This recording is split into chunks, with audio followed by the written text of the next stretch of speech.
അങ്ങനെ സത്യങ്ങളെല്ലാം നിതീഷും ഹരീഷും അറിഞ്ഞു. അതിൻ്റെ തൊട്ട് പിറ്റേ ദിവസം നിധി രാവിലെ ആരും ഉറക്കം എഴുന്നേറ്റില്ല. അപ്പോൾ നിധി അവിടെ വന്ന് നിന്നിട്ട് രാവിലത്തെ ഭക്തിഗാനം ഇടണം. അപ്പോൾ അത് കേട്ട് സുഭാഷ് എഴുന്നേറ്റിട്ട് ബാക്കി എല്ലാവരും എഴുന്നേൽപ്പിക്കുന്നുണ്ട്. പക്ഷേ അവരാരും നിധിയുടെ അടുത്ത് മിണ്ടാതെ ഷീറ്റൊക്കെ മടക്കി വെച്ച് പോവുകയാണ്. അപ്പോൾ നിധിക്ക് അത് കണ്ടിട്ട് വിഷമമാവുന്നു. താൻ വല്ലതും തൻ്റെ കയ്യിലുള്ള തെറ്റുകാരനാണല്ലോ എന്നുള്ള രീതിയിലുള്ള വിഷമം.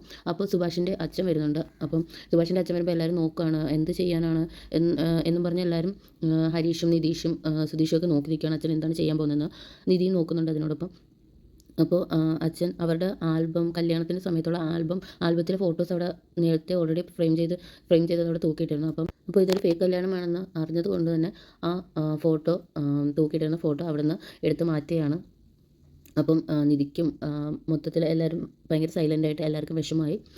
അപ്പം രാവിലെ നിധി ചോദിക്കുന്നുണ്ട്, ആരും എന്നോട് എന്താ മിണ്ടാത്തത്, ഞാൻ തെറ്റ് ചെയ്തതാണെന്ന് എനിക്കറിയാം, എന്നോട് എന്താ മിണ്ടാത്തത്, എന്നോട് ഇങ്ങനെ കാണിക്കുന്നത് എന്തിനാണ്, അങ്ങനെയൊക്കെ ചോദിക്കുന്നുണ്ട്.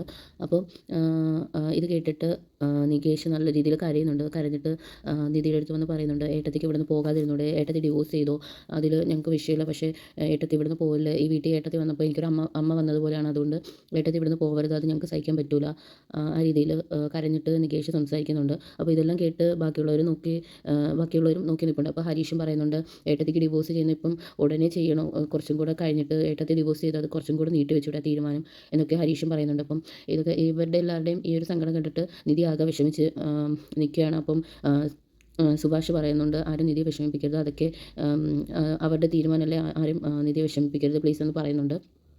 അങ്ങനെ അവസാനം നിധി തീരുമാനിച്ചു, ഞാൻ ഇപ്പം ഇവിടുന്ന് പോകുന്നില്ല, അതോർത്ത് ആരും സങ്കടപ്പെടേണ്ട, ആ രീതിയിൽ പറയുന്നു. അപ്പോൾ എല്ലാവർക്കും അത് കേട്ടപ്പോൾ നല്ല ഹാപ്പിയായി. പ്രത്യേകിച്ച് നികേഷ് ഭയങ്കര ഹാപ്പിയായി.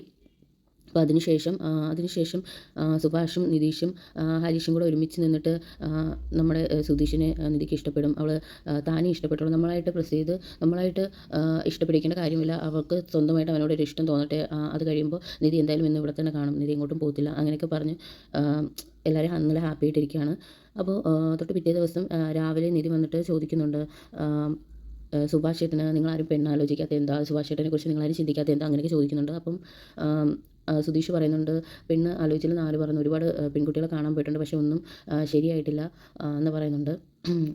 അപ്പം സുനന്ദയുടെ കാര്യം ഓൾറെഡി നിധി അവിടെ എടുത്തിടുന്നുണ്ട്. അപ്പോൾ സുനന്ദയുടെ കാര്യം പറഞ്ഞപ്പോൾ തന്നെ സുധീഷും ഹരീഷും പറയുന്നതെന്ന് വെച്ചാൽ അത് നടക്കുന്ന കാര്യമല്ല, വീട്ടുകാരെ എതിർത്തൊരിക്കലും അവരങ്ങനെ ചെയ്യില്ല, അപ്പം അത് നടക്കുന്ന കാര്യമല്ല, അതൊരിക്കലും ആ വീട്ടുകാർ അക്സെപ്റ്റ് ചെയ്യത്തില്ല, ആ രീതിയിലൊക്കെ സംസാരിക്കുന്നുണ്ട്.